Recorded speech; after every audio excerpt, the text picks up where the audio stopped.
Welcome to the It Depends Lessons in Technology Leadership podcast.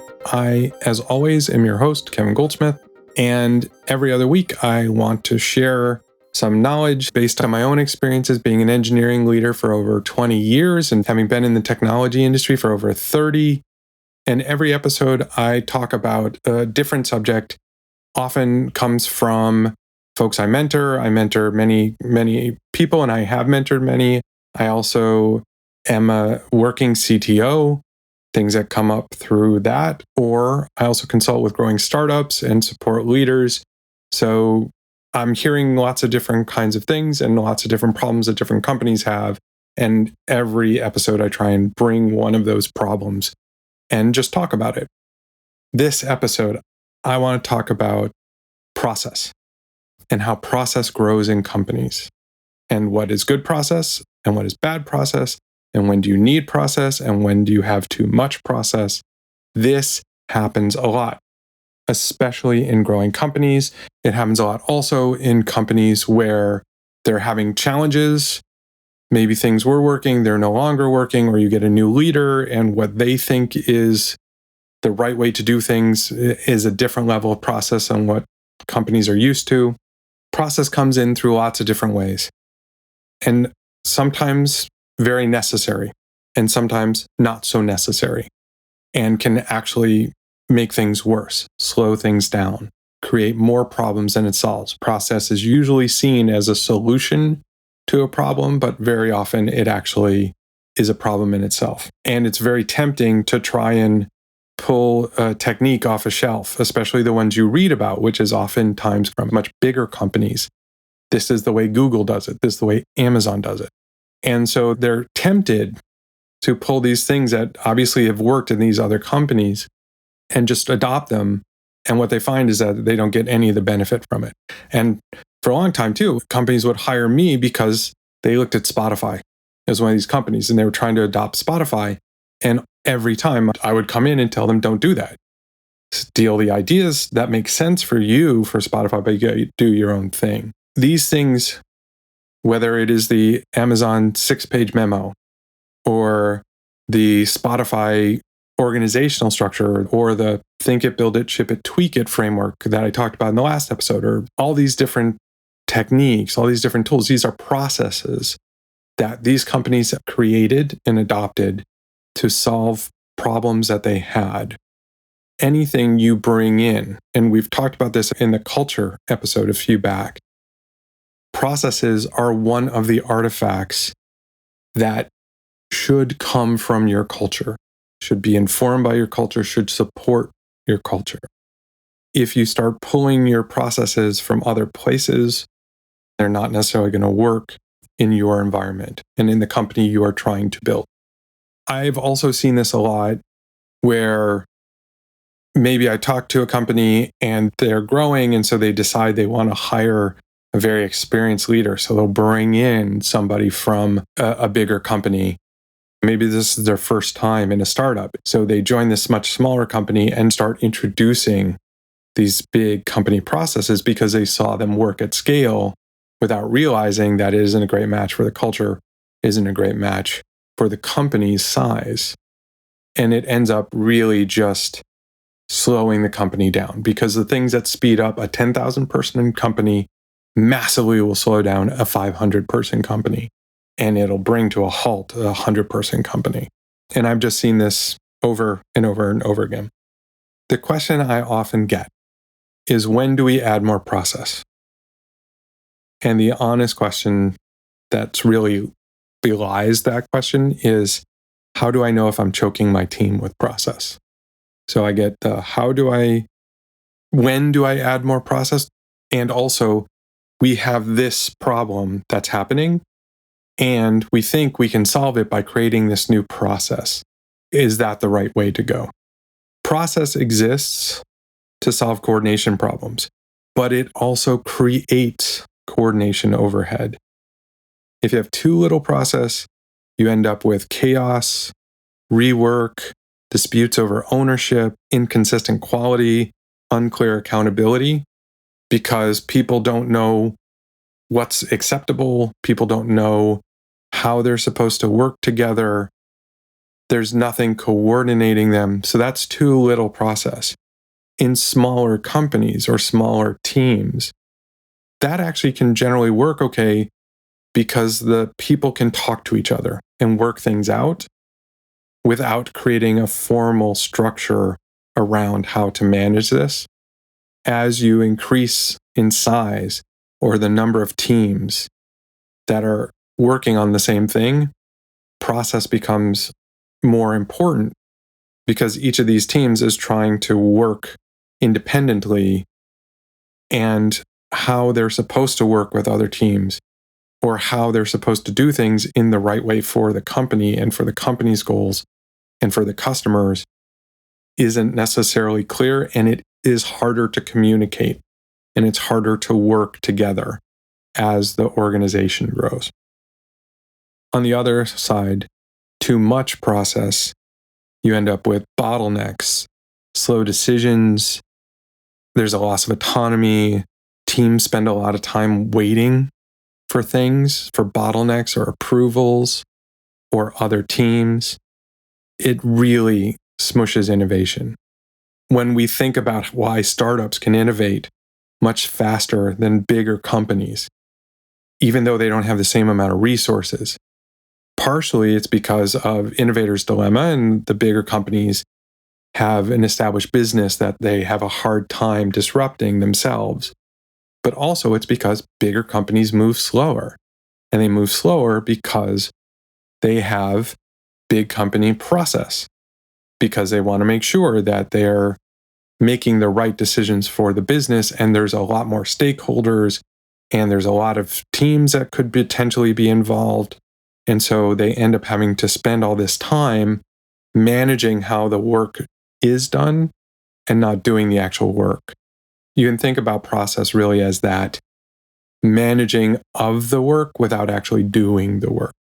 And that still is necessary. You can't do without it in a bigger company, because otherwise you have that chaos problem, because there's just too many people and too many different priorities, and the communication isn't as good because there's just so many more people.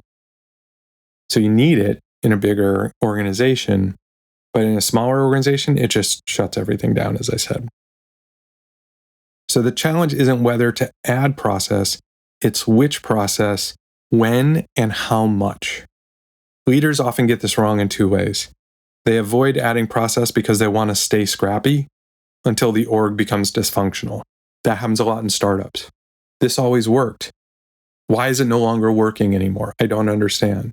We never had this problem. Why do we have this problem today? And the idea of adding a process to manage some of this, that's not how we ever had to do things. Why do we have to do it that way? Or it's this other thing I talked about. Well, this is the way they do it at big company. That's how it's done at scale. And so they adopt that at a completely different level of scale, and it just shuts everything down. The real question isn't, do we need process? It's what coordination problem are we actually solving, and what's the lightest way to solve it? Adobe was, when I was there, like a company of 10,000 people. And so there was a reasonable amount of process. I had been at Microsoft before I was at Adobe. Microsoft, when I left, was a company of 80,000 people. Microsoft had a lot more process. Adobe felt like generally a lot more lightweight, but I still found this problem of the structure of the company and all the decision gates starting to slow us down.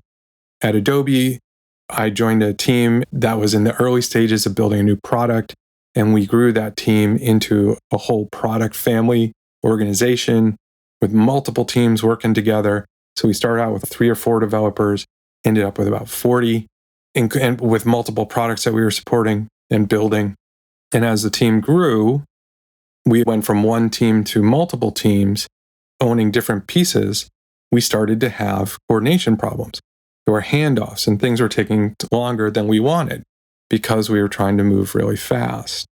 As the leader of the organization, I started trying to figure out what we could do to improve our speed. So we were adopting some of the Adobe processes, but trying to adopt our own and create our own so we could reduce the amount of coordination overhead we were struggling with. This was before the Spotify white paper was generally known about.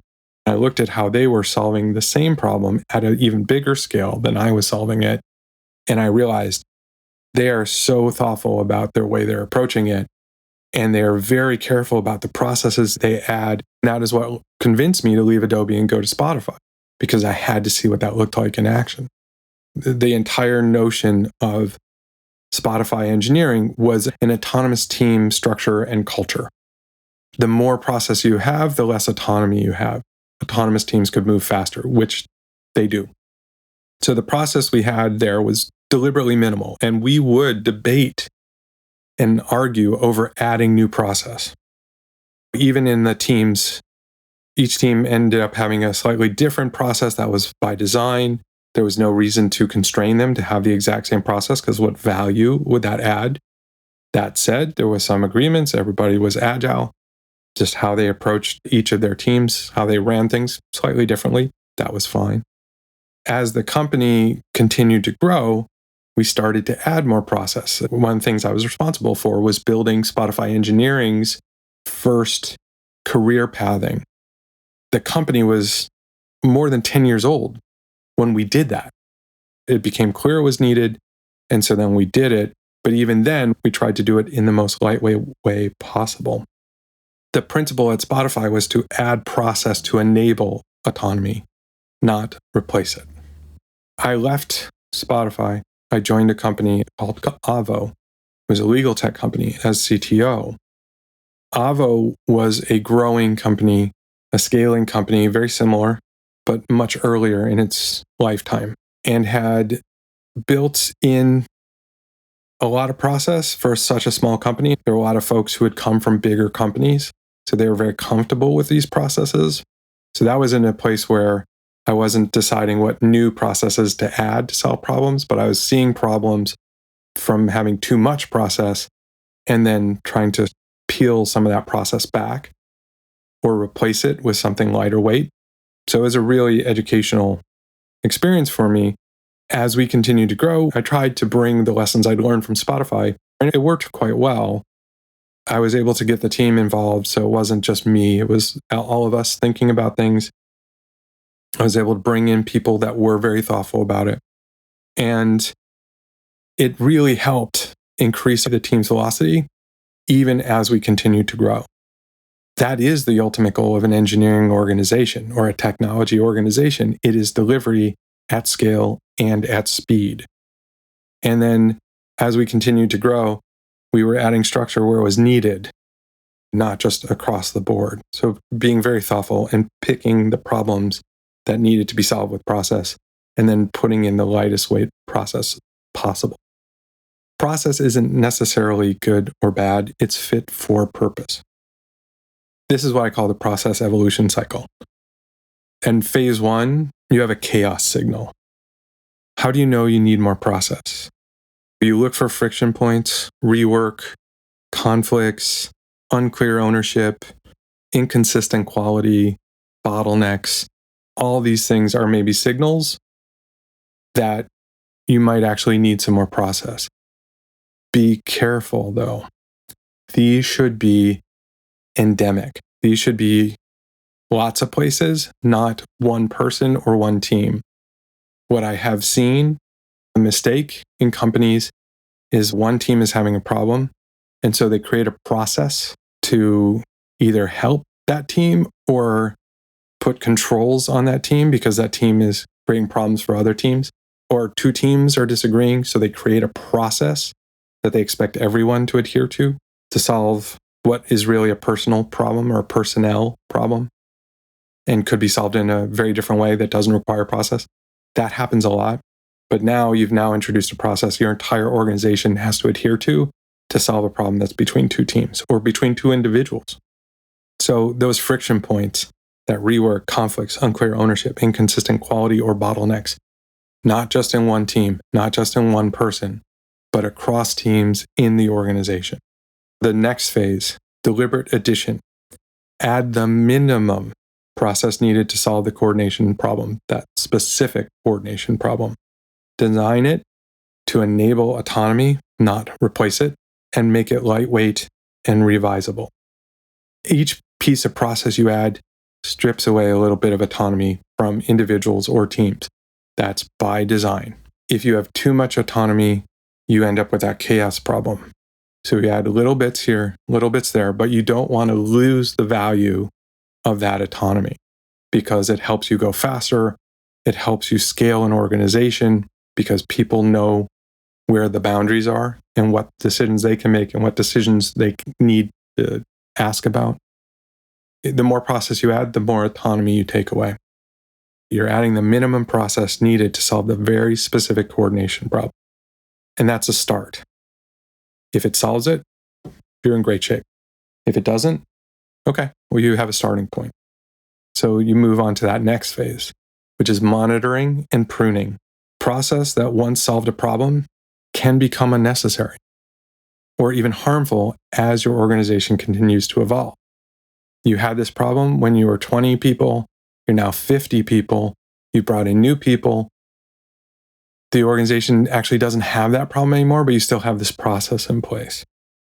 Regularly ask, is this still serving us or is it just habit?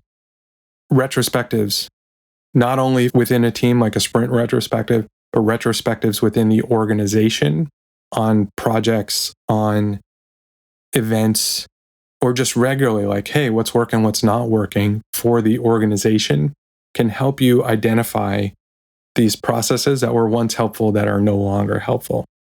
If they're no longer helpful, remove them. Remove any process that's no longer pulling its weight. That's 3 phases again. There's the chaos signal. Do we need a new process? We're having a problem. Do we need to create some process to help solve it? There's the choice to add it and to add a minimal version of it to see if that helps. And then it's regularly revisiting how things work in the organization to help you identify processes that may no longer be helpful and remove them or replace them with something that might be more appropriate to the organization as it is today. Every process decision, as I've said, is a choice about autonomy. Good process increases a team's ability to act independently by clarifying boundaries, reducing that coordination tax, and preventing rework. Bad process decreases autonomy by adding gatekeepers, slowing decisions, and centralizing control. The test is, does this process let teams move faster, or does it make them wait on someone else? How do you recognize when you need more process? That chaos signal. Teams are duplicating work or stepping on each other. Quality is inconsistent. Deployments break production regularly. You have more incidents. Ownership is unclear. Multiple teams claim the same area or no one does. Talk about that as things falling between the chairs. Decisions are revisited repeatedly because there's no shared understanding. So you can imagine a team makes a decision and then some other team encounters it and they make a different decision, or they question the decision and try and reopen it. Onboarding takes forever because there's no documentation or shared practices. These are chaos signals. The trap on these is waiting too long because we don't want to lose our startup culture. That's what happens a lot. And that's usually how I end up getting called in. But culture isn't the absence of process, it's the intentional design of how you work. A lot of times what you mean when you say startup culture is we moved really fast. When we were a smaller company, when we were early stage startup, we got so much done so quickly. Now everything seems really slow. It is slower because you have more people, and more people means they have to talk to each other and figure stuff out. They can't just call across a room, hey, I'm going to do this. Anybody have a problem with that? Nobody answers? Okay, you do it. The roles aren't as well defined. It's just you do whatever you need to do. That's the beauty of an early stage startup. That's why a lot of people love working in early stage startups, because you have that kind of freedom, you have that autonomy, you have that speed. As you grow, you're naturally going to slow down. And it's going to feel weird. And I'll talk more about that. But it's a necessary thing. The challenge is to slow down as little as possible. And that is just the idea of being very thoughtful about the process you bring in, and trying to make it as lightweight as possible. So how do you choose which process to add? Ask, what specific coordination problem am I solving? Not, we need better planning. That's way too vague.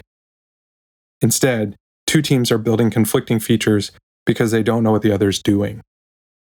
That's a problem. If it happens across the organization, if this is happening a lot, okay, yeah, that's a process you need to add just to make sure that this specific problem doesn't happen because it's wasting time. So then what's the lightest weight intervention? Could we solve this with better transparency, shared roadmap, regular demos, pretty lightweight way to get a little bit more knowledge about what different teams are working on across the organization? Or do we need a formal handoff process? Can do it. It's a little heavyweight, but it might be the thing you need. Again, you have to be very thoughtful about it. The last question you need to ask is, does this process enable autonomy or reduce it? For example, adding a code review process enables autonomy if it prevents breaking production. A lot of little companies have code review processes, need 2 sign-offs before it gets merged. That's what PRs are for. Doesn't seem to slow lots of companies down. Great lightweight process. If anyone can YOLO into the main line and everything works, great. You don't need a process around that. When production starts breaking regularly, maybe it's time for code reviews. Maybe that's a way to help it. Is that going to slow you down a little bit? Yeah, it will. Is it going to slow you down a lot? Shouldn't. Another way to solve this problem is to have mandatory code reviews, where developers present their code to the entire team or to a subsection of the team. And that usually is a meeting. That meeting's usually scheduled. And what that means is developers are now waiting for that meeting. And if that meeting runs out of time, they may wait longer. That's going to slow you down a lot. Is that going to be critical in something like a bank process or something like that, like a really critical system? Maybe that's the right choice there for security, for privacy, for whatever reason. Is that the right process to change the color of a button or change some marketing call to action? Seems a little heavyweight, right? Adding a mandatory design approval gate, for example, would reduce autonomy. Some examples at different stage companies, because it really is going to be different at different stage companies. So if you're a smaller, you might call this a mid-sized team. So if you're a smaller team, let's say 20 to 50 people, now you're multiple teams, not one single team of developers. Having clear ownership boundaries, who owns what system or area, helps prevent folks stepping on each other. Having a process around lightweight retrospectives, again, to kind of revisit how things are working. Some incident response basics. Maybe you don't need a full on-call system and a whole primary, secondary escalation process and massive runbooks for every system. But what happens when there's an outage? People should know, and people should know what is expected of them. One of my favorite processes, a team is responsible for a service or a set of services or part of the application or whatever. But the expectation is to improve autonomy, another team can make a change in that system. That has to be okay. But here's the lightweight process that I've now used at multiple companies pretty successfully. The team that needs to make a change in a different team system, number one, lets the team that owns that system or service or part of the app know, hey, we need to make a change there. That gives the team that owns it a chance to say, okay, but just so you know, we're about to refactor this whole thing. Maybe it'd be better for you to wait, or we can guide you through it, but we're about to touch it. So maybe now's not the right time, or maybe we can help you with it. That's not usually the case, but if it is happening, it's important to know. Normally, a team should say, yep, okay, cool. Here's a few things you need to know about it. Go for it. The second team makes a change in the first team's code and submits a PR to the team that owns it. And the team that owns it reviews the PR, may send some changes back, understand why you did this, but this isn't the way we do it, and we have some stuff you don't know about.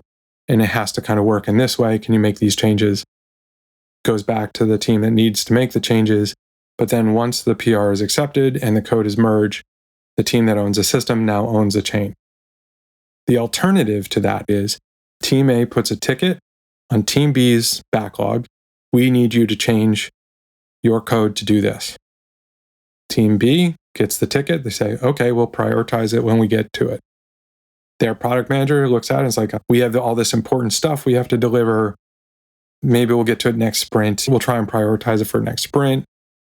A few weeks go by. Team A says, hey, we really need this change. Team B says, yep, we got this other stuff that's really important. We'll get to it as soon as we can. And meanwhile, Team A is waiting. And this is a bottleneck. This is why I introduced this process now in multiple companies. Let's talk about that 50 to 200. What kind of process might you do there? Quarterly planning, OKRs. That's pretty reasonable in a team of 150 or 200. Dunbar's number, 150. After that, people in the team don't know each other necessarily. You can't know everyone. There's just too many people. So that communication, things just get around, people know about them, doesn't happen. So now you have to introduce process so people know a little bit more of what's going on in the organization. Quarter planning, OKRs, totally reasonable for that. So teams can align without having constant check-ins between each other. Having deployment practices of development windows, rollback procedures, this becomes more critical when there's just so many more people who are touching the different parts of the platform. Onboarding documentation, because at this point you're going to be onboarding people, even if you're not growing a lot, people leave, new people come. You need to actually build some onboarding. Also, a team of 150 or 175 or 200 generating a lot of stuff. Pretty hard for people to get that all into their head unless there's a formal onboarding. Architecture decision records, whether you use those specific things or just better documentation of why we did what we did is important. And it's an important reference because the developers in some code they don't know, having the decision documented, really helpful. So people understand why things are the way they are. And cross-team syncs, which happens whether you call it Scrum of Scrums or something like that, only where needed. You don't need them everywhere. Not every team needs to sync with every other team. So very thoughtful which teams need to sync because they're touching similar things or working on projects together or supporting a company initiative. Those are great reasons to have cross-team syncs. If it isn't for that, don't do it. So when you get over that 200 number, so now we're talking about a pretty substantial organization. Now you have multiple kind of Dunbar's number plus subteams usually. Now you need more formalized roadmap reviews, definitely engineering standards, not just mandates, but shared practices that you teach to incoming hires that people are making sure are being maintained. That makes integration easier. Career frameworks. If you don't have a career framework by the time you're 500 people, you probably need one because people will start to make myths about why somebody's got more responsibility or maybe bought a nice car or something like that. And people are going to be trying to figure out what does it mean for me to be at this company? As you grow, that tends to be more required. But also as you age, as the people have been at the company longer and they're starting to think, where am I going? Or you have new people joining and they're like, how do I get to have more responsibilities? That's where career frameworks come in. Let's talk about how to not add process. Copying big company processes wholesale. And so many companies do this, and so many companies think it's appropriate. Adopting this process from Google or this process from Amazon or this process from Microsoft because it works so great there. Or I used to work there and this was really helpful, so let's do this too. Doesn't make sense. Taking the idea and turning it into something that's specific to your company, that's great. They solved this problem this way at Google. That's a massive company. We're not a massive company. What did they figure out? Why did they pick this process? And what from that process might make sense for us? And what might we want to change to make it more appropriate for us and our culture? The process that works for like 10,000 people is never going to be the right process for 100. Another mistake is adding process to solve a people problem. Again, so often, see this so often. You have one person that isn't performing, so then you create a multi-level approval process for everyone instead of addressing that specific person. Processes control is a very common thing, unfortunately, as well, which is leaders sometimes feel uncomfortable that they don't know what's going on in their teams. They see stuff happening. They don't understand how it happens because they're far from the work. They don't understand why things sometimes take longer than they should. And whoever is leading those teams isn't doing a good job communicating about it, which happens. Or they are communicating about it, but it doesn't make sense to the leaders.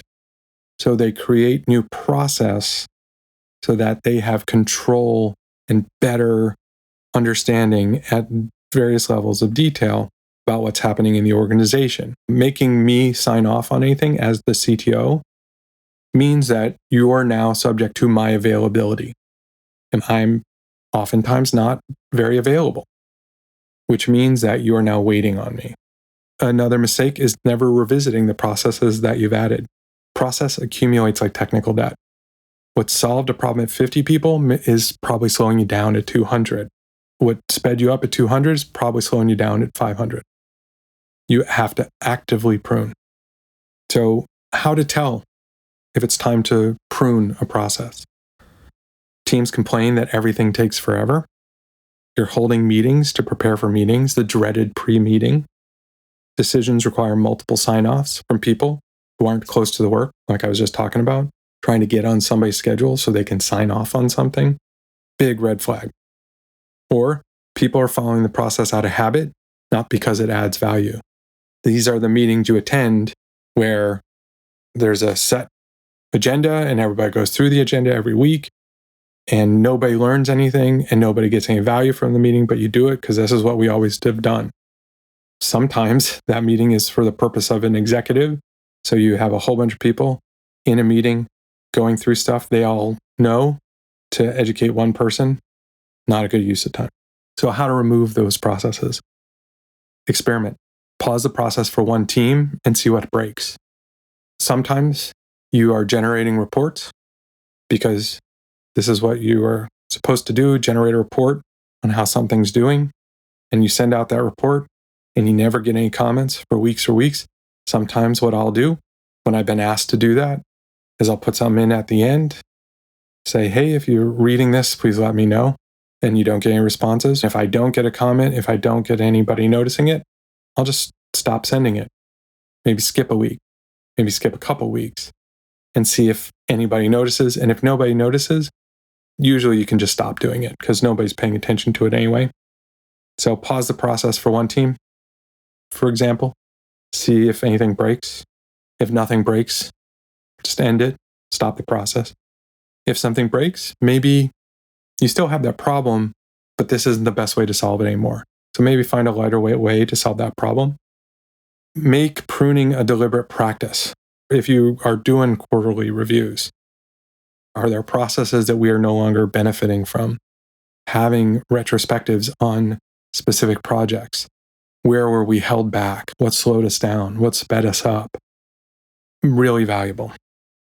Having been in this role multiple times in a startup that's maturing and growing, so you have folks from the early days of the startup at the company, you have recent hires as well. You start to add lightweight processes, but for folks who remember when the entire company was in one room and the CEO/founder would stand up on a chair every afternoon and just tell people what was going on, all of a sudden you're in multiple buildings or multiple cities or multiple floors of a building, and you start hearing the dreaded B word, which is bureaucracy. Those early employees, they think they already know everything, and they're very well connected to the organization because they were there first. So they also have a lot of insight to what's happening to your organization, and they don't realize that other parts of the organization or other people in the teams are struggling and not necessarily able to do their best work. So they'll start talking about this, acknowledge their fear. They've seen companies become slow as they grow, and they don't want to be that. Explain the difference between an enabling process and a controlling process. We're trying to go faster, and it's becoming harder as we have more people. Sometimes your highest performers, those folks are really effective, very autonomous, get a lot of stuff done. They'll say, I don't need oversight. I know what I'm doing. That's true. But process isn't about distrust. It's about coordination. Even great engineers benefit from clearer ownership boundaries and fewer surprises. If you're constantly hearing, well, this is what we did at X, that's a dangerous sign. They're not wrong that you'll need some of what they know. It's not that their experience is invaluable. It is. But they often import solutions to problems you don't have yet because the company they came from was solving those problems on a completely different scale. And again, a completely different culture. So your job as a leader is to help them understand the context and right-size their instincts. That process may have really helped you at that company. Let's think about how we might apply some of those ideas in our company in a way that makes sense for us. So acknowledge that their experience is valuable, but don't just offer to do it the way that they did it at a big company. Another challenge, those who are looking for process are risk-averse leaders. We need approvals to prevent mistakes. When does this happen? You had a mistake. You had an incident. You had a security breach. You had something else like that. The next thing that happens, risk-averse leaders start adding a bunch of process so this doesn't happen again. This was clearly a problem that we didn't have enough process, so we need more process to solve this. It's very difficult to argue against it if you've had a really serious security incident. And you probably do need some more process. I'm not saying you don't need any, but you have to be very careful, being very deliberate, and choosing what process makes sense. How would you have avoided this, but not necessarily how do you avoid any potential problem ever, because that's probably just going to slow you down to such a crawl that it's going to be harmful to the company. So for them, process is really fear-driven control. It kills speed and trust. Another thing for folks who are really risk-averse is to give them guardrails. That is valuable. Automated testing, monitoring, that lets the teams move fast, safely, gives them a little bit more confidence and visibility without increasing just the number of gates teams have to go through to get something done. As you add process, you want to bring your people along. So be transparent about the why. We're adding this process because 3 teams deployed conflicting changes last week. This prevents that. And we had 4 teams do it last month. We are trying to prevent this problem that is now systemic. People tolerate process when they understand the problem that it's solving. Involve teams in the design. Don't decree process from above. Ask, what's the lightest way we could solve this? Teams are much more likely to follow process they helped create. This is super important. Any kind of change you're trying to make within your organization, try to involve the teams. Try and give them visibility. Try and give them input into it so that they feel that they were consulted and heard. And they are much more likely to adopt and support it, even if it isn't what they specifically wanted, or even if they raised an objection, you answered it, you heard them, you responded, they didn't like your answer, but at least they know that they were heard. And then commit to revisiting it. We're going to try this for a quarter. If it's not working, we'll change it. That is the best way to convince a team to do something. I'm not committing you to this forever. I'm committing you to this for a little while, and then we're going to go take a look at it again. You have to do it. You can't promise it and not deliver on it. But if you do it, teams are going to be much more willing to try it. If you do it and then follow up, people will try stuff. They're open to trying stuff, as long as they know they're not going to be forced to do it if it isn't working. I started my career at really big companies. My first job as a developer was at IBM. So talk about process. And then a few years later, joined Microsoft. Microsoft had a ton of process. I learned to be a developer in companies with tons of process. And of course, naturally, I thought process was the enemy of speed. As I moved into more senior leadership, I started to see, because I had more visibility, why some of this process was in place. That didn't mean it was always right, but I started to understand the problems that would arise with too little process. The shift I made as I moved into more senior levels of leadership was that process isn't good or bad, it's a tool, and tools have to fit the problem. For example, clear ownership boundaries actually gives teams more freedom because they're not constantly having to negotiate territory.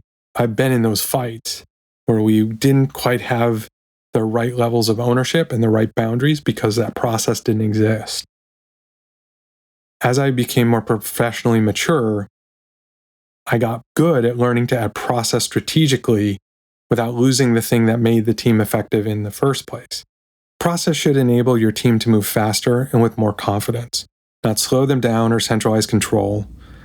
Add it deliberately. Design it to protect autonomy and prune it when it stops serving you. Think about your own org right now, whether it's a team, whether it's a bunch of teams. Where are you seeing chaos that could be solved with lightweight processes? Where is process slowing you down? And could you remove it or redesign it? Are you designing processes to enable autonomy, or are you accidentally reducing autonomy? If a new process you're considering would make decisions slower or require more sign-offs, ask yourself, is there a lighter weight way to solve this problem? When you're considering any process, that's a good question to ask, just to make sure you're not adding more than you need. If you're struggling with process or struggling to figure out what processes you need to add, I'd love to hear about it. I'd love to help you. Send me a note. You can email me, contact@itdependsbook.net. That's my email address that I use for this podcast. Send me your questions there, or reach out to me on social media. I'm basically Kevin Goldsmith everywhere, most everywhere. So if you try that first on whatever social network, I tend to be mostly on Blue Sky these days, but I'm on Threads, Instagram. I'm not really on Twitter or X anymore, but I look in occasionally. But the other ones are generally better for me. Coming up now is the Kung-Fu conference in February. If you haven't got your registration and you intend to go, please register. I will be happy to see you there. If you're going, again, reach out to me, let me know. Be happy to meet up and say hi. I love meeting folks who enjoy the podcast and talking to y'all. I also want to say to everyone, this is the last episode of 2025. I hope you've had a great year. I hope you are having a great set of holidays. I'm hoping you'll have a great New Year's, and I'm looking forward to talking to you more in 2026. I will see you next week in the newsletter. I will see you back here in 2 weeks for the first episode of 2026. Have a great week. Thanks so much for listening. Please, again, subscribe, rate, share episodes of this podcast on your favorite podcast app.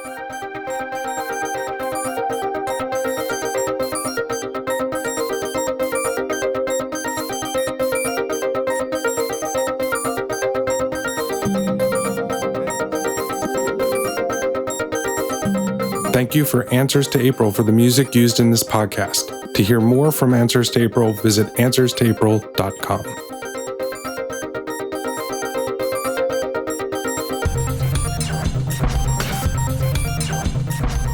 This podcast is a production of Unit Circle Media.